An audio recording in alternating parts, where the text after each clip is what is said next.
মরশুমের শীতলতম দিন কলকাতায়, তবে শীতের পথে কাঁটা ছড়াতে পারে বৃষ্টি। পশ্চিমবঙ্গের পাশাপাশি বাংলাদেশের কোন কোন জেলায় আগামী দুদিন বৃষ্টিপাত হওয়ার সম্ভাবনা রয়েছে, কোথায় ঘন কুয়াশার দাপট দেখা দেবে, এক্ষেত্রে কি জানাচ্ছে আলিপুর আবহাওয়া দপ্তর, বিস্তারিত জানিয়ে দেবো ভিডিওর মাধ্যমে। সুতরাং প্রতিদিনের গুরুত্বপূর্ণ আবহাওয়ার খবরগুলো পাওয়ার জন্য অতি অবশ্যই আমাদের চ্যানেলটিকে সাবস্ক্রাইব করে পাশে থাকবেন। সুতরাং কলকাতা সহ গোটা রাজ্যেই পারদপতন কিন্তু অব্যাহত রইল, যেটা আমি আমার পূর্ববর্তী ভিডিওতে আপনাদের আগেই সতর্ক করেছিলাম।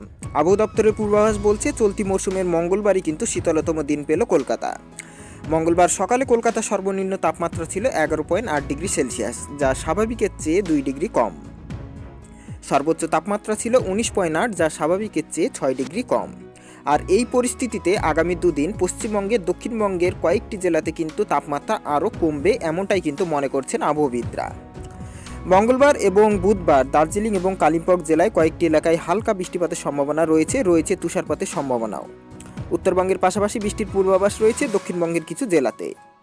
বুধবার দক্ষিণবঙ্গের আরও কিছু জেলায় বৃষ্টিপাতের পূর্বাভাস দেওয়া হয়েছে। বুধবার হালকা বৃষ্টিতে ভিজতে পারে কলকাতার পাশাপাশি উত্তর 24 পরগনা, দক্ষিণ 24 পরগনা, পূর্ব মেদিনীপুর, পশ্চিম মেদিনীপুর, হাওড়া, হুগলি, পুরুলিয়া, ঝাড়গ্রাম, বাঁকুড়া, বীরভূম, পূর্ব বর্ধমান, পশ্চিম বর্ধমান, মুর্শিদাবাদ, নদিয়া এবং মালদহ জেলার কয়েকটি এলাকা।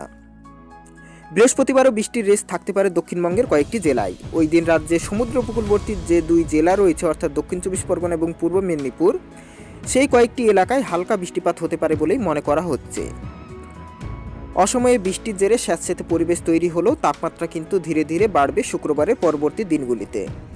এক্ষেত্রে বাংলাদেশের ক্ষেত্রে বলে রাখি, দক্ষিণ বিভাগের যে সমস্ত জেলা রয়েছে সেক্ষেত্রে সমুদ্র উপকূলবর্তী যে কয়েকটি জেলা রয়েছে সেখানে কিন্তু বৃষ্টির পরিমাণ হালকা দেখা দিতে পারে। তবে উত্তরবঙ্গের জেলাগুলিতে কিন্তু এই মুহূর্তে বৃষ্টিপাতের সেরকম কোনো সম্ভাবনা নেই। তবে শীতের তাপমাত্রা আগের তুলনায় অনেকটাই কিন্তু তাপমাত্রার পারদ নামবে। আর এই পরিস্থিতিতে যদি বৃষ্টির দেখা দেয় তাহলে স্যাঁতস্যাঁতে পরিবেশেও কিন্তু অনেকটাই লক্ষ্য করা যেতে পারে।